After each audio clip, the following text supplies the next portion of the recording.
This is now international business. It's lecture number 2, but we begin straight from the beginning. Again, if a word is tricky, whoever knows it will, I don't know, speak it out loud to the whole class in German, right? Because it's a German-dominated class, right? Maybe. All right, so international business textbook is this little one over here. The camera girl can practice with a zoom. Yeah, you can zoom in, right? Let's see how it works. Yes, good. Okay, so good zoom in. The textbook by Hill. Section 1 is Introduction.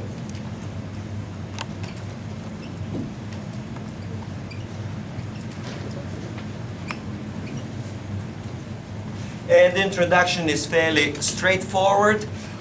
This is the second time around that we have experienced major globalization. The first time around was from the 1860s, or after, let's say just after 1870, during the gold standard all the way to World War I. There's been a major globalization that has not been the first in history, where you had free movements of goods, free movements of labor. There were few, if any, restrictions on labor. There were few, if any, restrictions on capital. So that was the first major globalization period. Between after World War I and especially after World War II, and with the world divided into the and during the what's called the Cold War, the world was divided. There were major barriers to trade. There were major barriers to investments, especially foreign investments. So after, okay, all right, we begin. So after or around the 1980s, there has been, the 1980s, yes, there's been a period of re-globalization. The world is becoming global again. Now, the biggest contributor to the global expansion of, let's call it globalization or of business, has been the fall of the Eastern European bloc and the opening of Eastern European economies. The second major trend has been, again, liberalization in Latin America.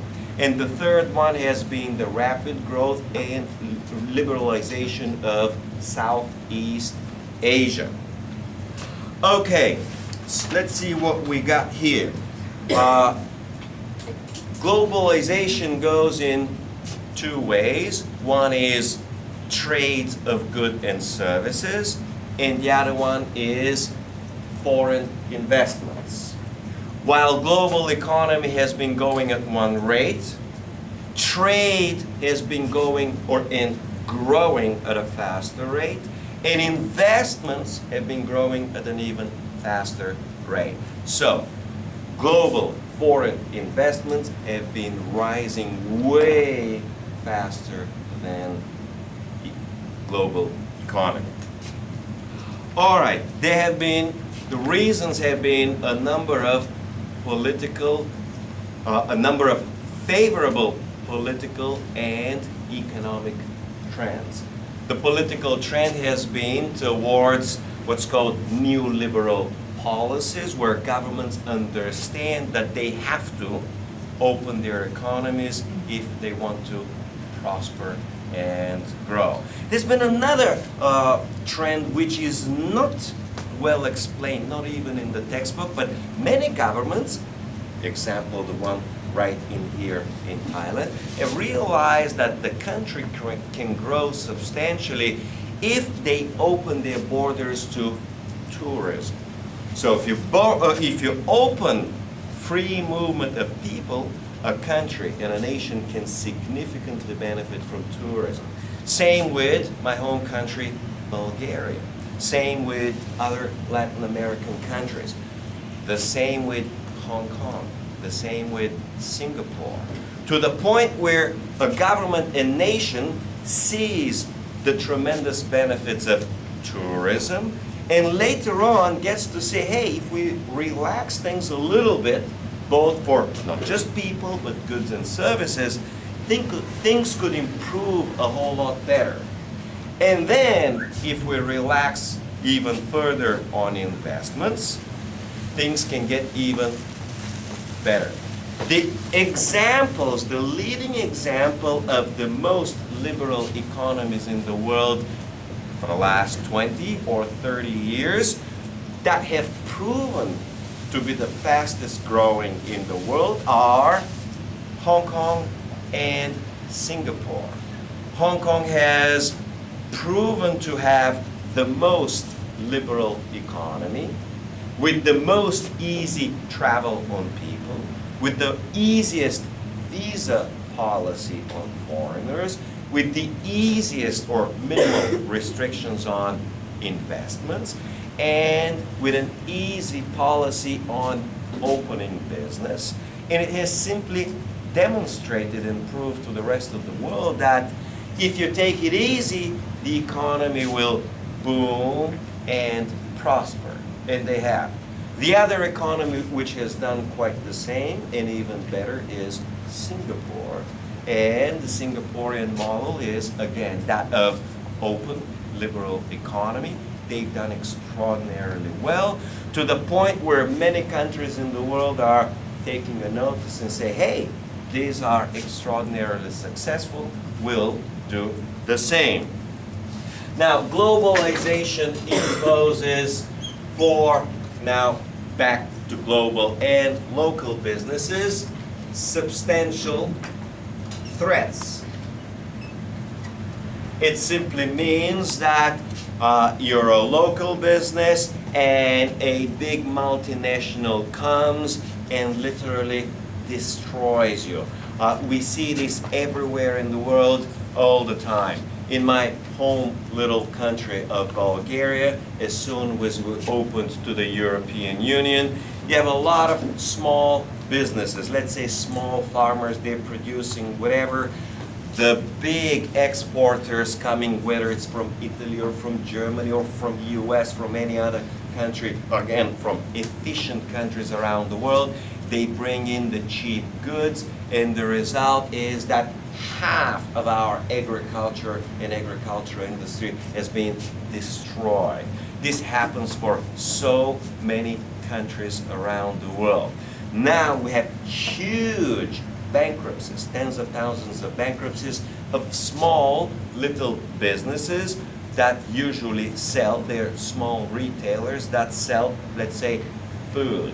You get these big German and French retailers like Carrefour and Metro. They come in Bulgaria, they open, they offer cheap goods, and here's the other problem. They offer cheap subsidized foods, and these subsidized foods literally destroy. The local dealer cannot, he's just having a little store, cannot compete with these big brand names which are based on efficiency. So it provides tremendous threats, especially for the small ones. But at the same time, it provides extraordinary opportunities.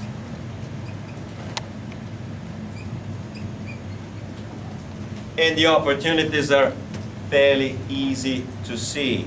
You got the world globalizing, so Metro is now entering Bulgaria and Romania. Again, Carrefour has entered practically all of Eastern Europe. You can go and shop here at Carrefour. So you got Carrefour all around the world. So for major international corporation, it provides tremendous opportunities. The next important piece is the rise of multinational service businesses. So the trend has been from goods, where you'd be selling BMWs around the world. The trend over the last 10 or 15 years has been a rapid rise in services. And the fundamental reason for the rise in, now we call them global services, is telecommunications and internet. Now you can provide a scan, let's say an MRI scan in a hospital. You can ship it over electronically. It's like email, it actually upload it, could be 1 gigabyte, okay? You upload it, they download it in India. In India, a radiologist will review it, will look it, will scan it, will see, will check and everything do, and then deliver back the results in the USA or Germany. The reason is that the Indian radiologist could do the job 3 to 5 to maybe 10 times cheaper than the American doctor, but that's not the fundamental reason. The trigger is technology, as in telecom. Advanced telecommunications have truly allowed the shift of services. Another example, I was thinking, but then I said, well, maybe not, to have as a little documentary, 30 minutes. It's called Philippines Calling. And Philippines Calling basically means U.S. corporations setting up their services, like support services and what's called the phone services in the Philippines, because Filipinos would work for 10 times lower salaries in customer support centers. And when a customer calls calls support in the US, they'll hook him up to a Filipino, okay? Well, back in the old days, they used Indians and India to do that.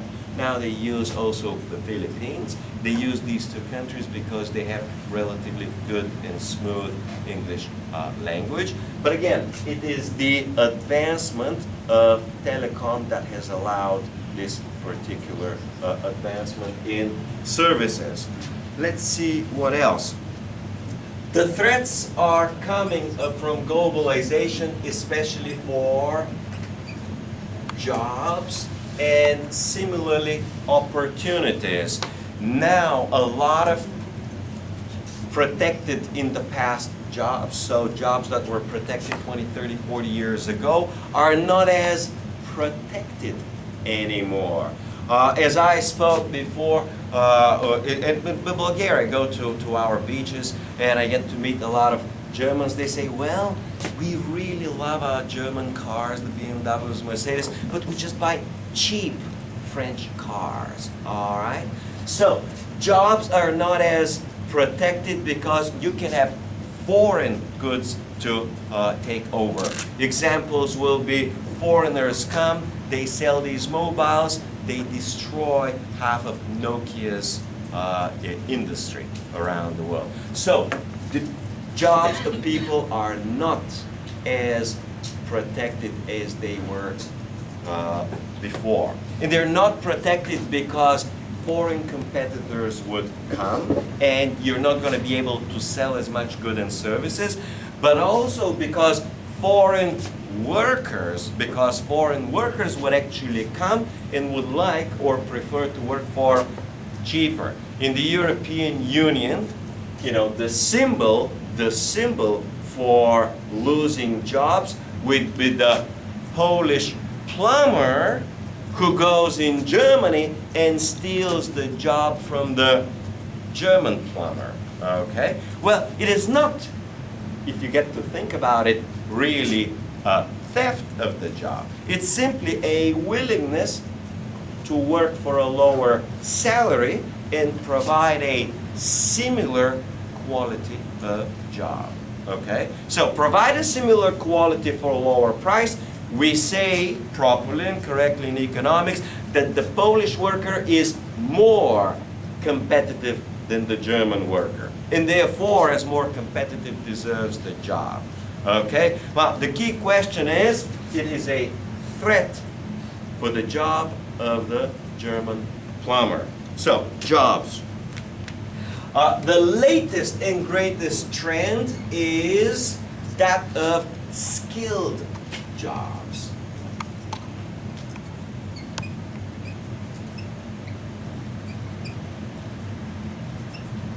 skilled jobs. And skilled jobs means that there is a tremendous threat even to the highly skilled jobs, again, due to technology.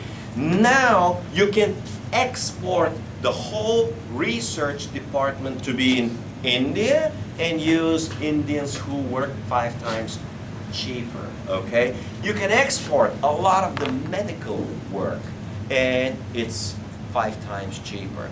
You export software engineering work to India and it is 5 times cheaper, okay? So that's another form of globalization where people think that you got threatened only the low-skilled jobs, which is true, but now high-skilled jobs are threatened too, okay? And here is another type of jobs that are getting, again, I mean service jobs that are getting threatened. I provide only, it's an example, but it's a very good example. It's called medical tourism. Medical tourism. Example, you go from here in Phuket, you go just 5 or 10 kilometers from here to Patong, and you will see dentist. Then you walk about, I don't know, 100 feet, 100 meters, 200 meters, dentist, dentist, dentist. You know what? What the heck is going on? Thai people are supposedly remarkably healthy, yet you got dentist after dentist. It's like these people don't have teeth. And the answer is, you got rich Australians coming here to do their teeth on the cheap. You got rich Germans doing the same thing. You got rich Americans, rich UK Britishers. In other words, you got 2 characteristics. One is they're relatively wealthy, and number 2, their home country, the United States being number 1, Australia number 2, UK number 3, and maybe France number 4. The local dentistry is so damn expensive to the point where it's way cheaper to fly all the way from the UK here, spend a 2-week vacation, get your teeth job done, fly back, and the cost of vacation, the cost of teeth, the cost of food, the cost of everything is cheaper than fixing the 3 teeth at home in the UK. You understand that? Does it make perfect sense? Well, actually, we got here a friend whose wife is a dentist like that. Say, oh yeah, we got so many British people and so many Australians, and they can get a great vacation. And when everything is done, the whole cost of everything is about half of the price they would pay to fix their teeth after insurance in the UK. So, medical tourism in this particular case means that it's cheaper to fly to another country and do your thing. You got extraordinary medical tourism of the United States where the US citizens go to Puerto Rico or they go to, let's say, Mexico to get a whole lot cheaper health care. And now Americans are actually flying, get this, to India for heart surgery. Heart surgery in India costs about 10 times cheaper, the surgery itself, okay? So Americans would say, oh, I can fly all the way to India, have the surgery, spend there 2 weeks and all the other, and when I cover all of my costs, it still costs me about 30%, 50% less. So if the US operation cost 80, 90,000, in India it would cost only 8 or 9,000, okay? And then you spend another 15,000 on all sorts of other things, say, hey, I can get my operation in India for about 20, 30,000. So about a third of the cost in the US. and you get to get the vacation anyway. So services, and especially now the travel, when you're allowed to travel, and travel, foreign travel is easy, you can just go in a foreign country to get your service as opposed to, so even service jobs are severely threatened. Not just manufacturing jobs, not just low-skilled jobs, not only highly skilled jobs, but even service jobs which previously were thought to be safe and protected are not protected anymore. All right, so the major conclusion here is that developing countries are not as favored as they were 20, 30, 40, and 50 years ago. Developed country had a tremendous advantage over developing countries. Now this advantage with open borders, again, with open movement of goods, of services, and now of people and capital, these advantages are slowly melting away. There is only one advantage that remains, which has been true for a few hundred years, which has always been true in economics, and that's higher productivity because of better knowledge, in other words, because of better human capital, in other words, better, smarter workers, and because of better capital. In other words, you got better equipment, you got better machines, you got better factories, you got better organized. In other words, your only advantage is you are better upstairs and better with other capital. And that's the only form of advantage. All right, so I already covered a lot of section 2, and section 2 is basically globalization. And what is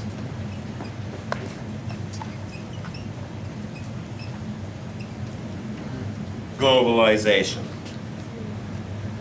And globalization is basically the slow and steady merging of historically separate and historically distinct markets. So before you'd have the German market and the French market, now these are, markets.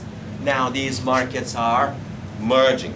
And again, I've already covered it, I'll just mention it.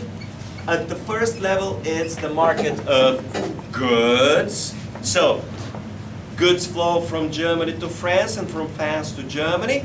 Of course, now I got the same thing. Goods flowing from Germany to Korea and from Korea to Germany. So the goods market begin to look relatively similar. Globalization affects, and I've already covered, let's summarize, services. So you got more and more similar services between countries, and the markets become more integrated. Next one is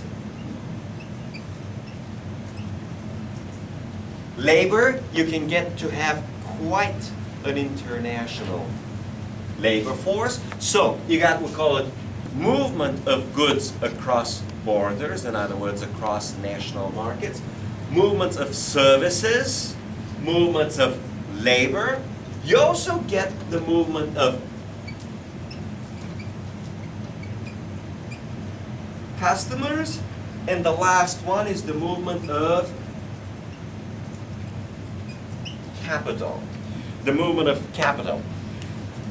The example of movement of capital is you come to my home country of Bulgaria, and you would not notice that we have only one Bulgarian bank there. You'll notice we have a bunch, almost 10 German banks. We have a bunch of French banks, about 5. We got a bunch of Austrian banks. We got a Japanese bank, a couple of American banks. You got 34 banks, of which one is Bulgarian, and you wouldn't see it, but you will see German, French, Austrian banks everywhere in the country.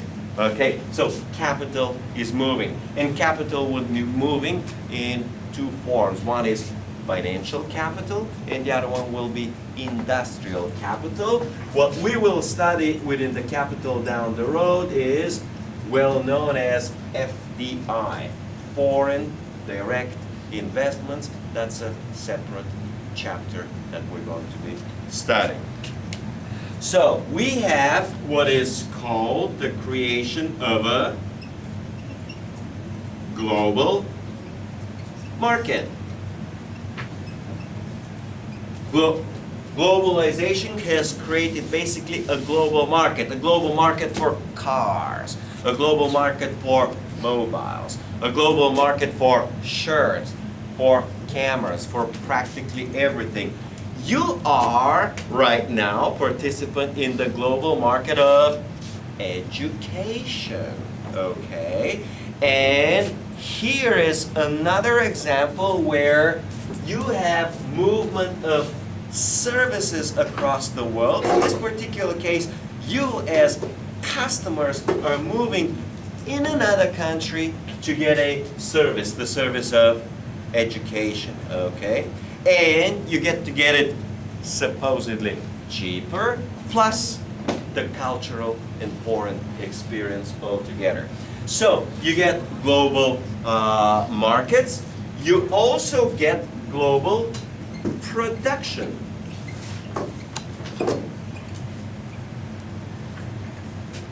Where some parts are made in Germany, other parts are made in the US, still other parts are made in Korea.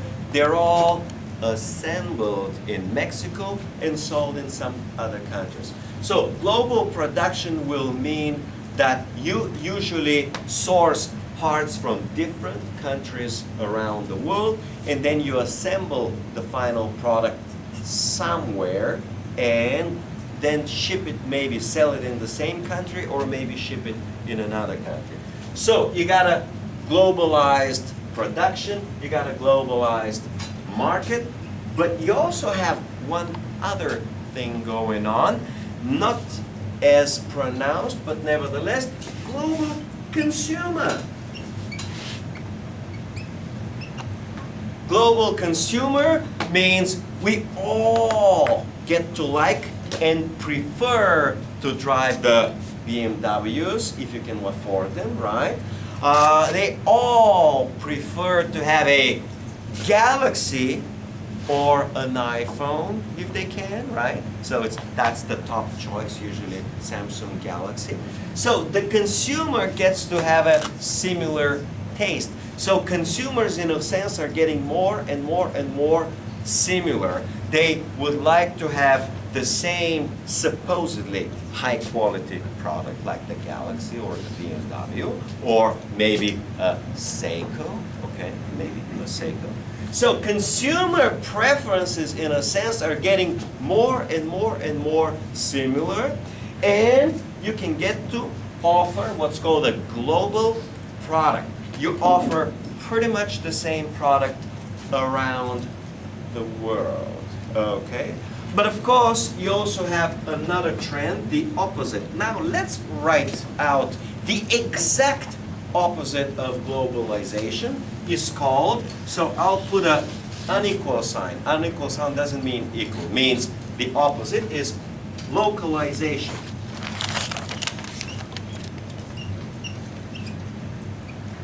And localization means changing and modifying a product or service to fit specifically to the local consumer due to cultural preferences or religious preferences or for any other reason, sometimes regulatory reasons, okay, sometimes historic reasons, okay, and that's the opposite is called localization. All right, so I discussed the globalization of markets. That was section number 1. Section number 2 is globalization of production. And within production, we have what is known as factors of production.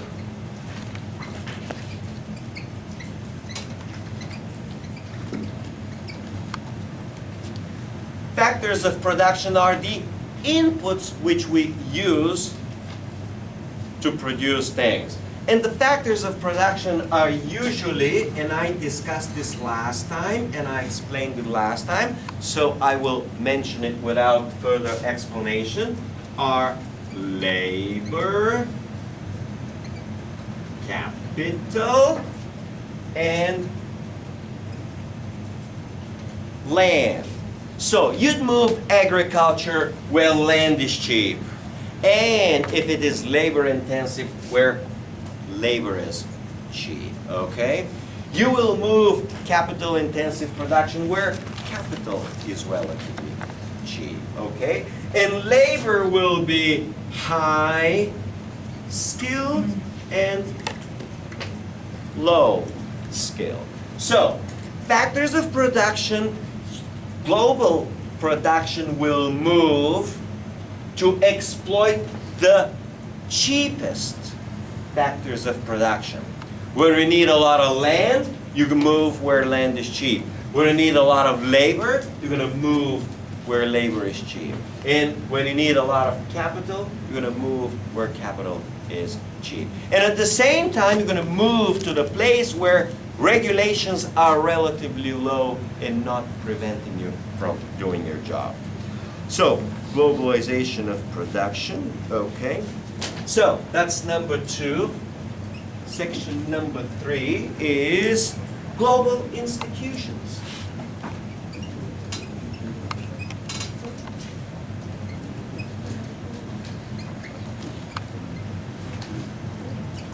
For global institutions, you got the 2 stories. Story number 1, global institutions help everybody. This is the nice story. We try to help developing countries open their economies so that they can experience the benefit of globalization. That's the nice and sweet story. But the reality is, unfortunately, totally different. These global institutions are usually pursuing the interests of developed countries, and usually they work for the interest of multinational corporations. When an economy opens, like my home country of Bulgaria, we do benefit some, but the biggest benefit comes to the major banks, major manufacturers that sell their goods, and especially services, goods and services in my home country of Bulgaria.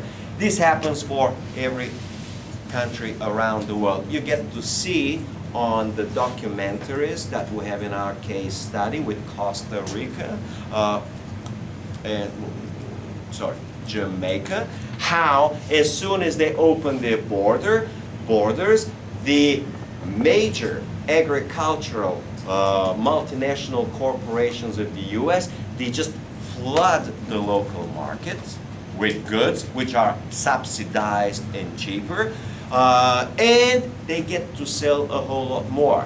Yeah, well, just 20 years ago we had no BMWs in Bulgaria.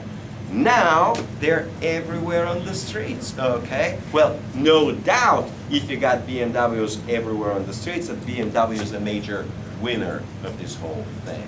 We didn't have Carrefour, now we do have Carrefour, okay? We didn't have Raiffeisen, now we do have Raiffeisen. So, in terms of global institutions, they fight for the interest of major multinational corporations. Which are these? One institution is GATT, the General Agreement on Tariffs and Trade. Its goal and purpose is to lower barriers to trade, okay? Supposedly to help everybody, but when you lower the barriers to trade, this means multinational corporations have the know-how, the power, the finance, it's called the muscle to move into a country, and they can muscle in and sell as much as they can. They also got the marketing know-how to do that. So GATT is number one. The other one is the World Trade Organization, supposedly inheriting GATT, and the World Trade Organization is doing the same thing. They try to lower the barriers to trade and investment. I'm not going to be teaching and discussing a lot of these institutions. That's not the purpose of what I'm trying to do here. Next one is the World Bank. World Bank's got two fundamental stories. The nice and sweet and lovely story is the World Bank is helping a developing country, which is relatively poor, doesn't have the capital, is helping them to build their infrastructure, to build their economy, to build roads, to build bridges, okay? That's the nice and sweet story. The reality is totally different. World Bank gives the loan to the country. It's a small, developing, poor country. And that money never enters that country. That money goes to the same foreign, let's say American multinational corporation, and that multinational corporation is going to build a road. Okay? So, the money comes from the American bank to the pocket of the American multinational corporation, okay? And the bill is getting paid by the foreign country, for the poor foreign country, which means that it's going to be the debt of the government, and the government will be taxing its own people. And sometimes the government can pledge assets or certain factories or some other assets as a collateral. And World Bank, the true reality is that wherever the World Bank goes, the result is always the same. Higher debt, higher indebtedness, and higher overall impoverishment of the country and of the people. And you got a tiny, tiny percentage of local businessmen, usually we call it the local elite, who gets a whole lot richer from this scheme, and everybody else gets a whole lot poorer. Same thing is with the IMF. International Monetary Fund. International Monetary Fund was established in 1945 after World War II, where the US dollar was the dominant currency. This is known as the Bretton Woods system, and other currencies will be pegged. Other currencies will be pegged to the dollar, and when a country has some currency problems, the IMF will intervene. The IMF will intervene and will help them stabilize the currency and stabilize the economy. Well, if you get to read the track record of the IMF, wherever the IMF goes, it usually means a lot of problems for the local economy. And many economists and many local politicians have learned that bringing in home IMF usually means trouble for you. So you guys have to be very careful, because the IMF is a global organization that has a very nice, lovely story, but the reality is a lot uglier than that. And all of these have fundamentally one and the same purpose. And that purpose is to open markets.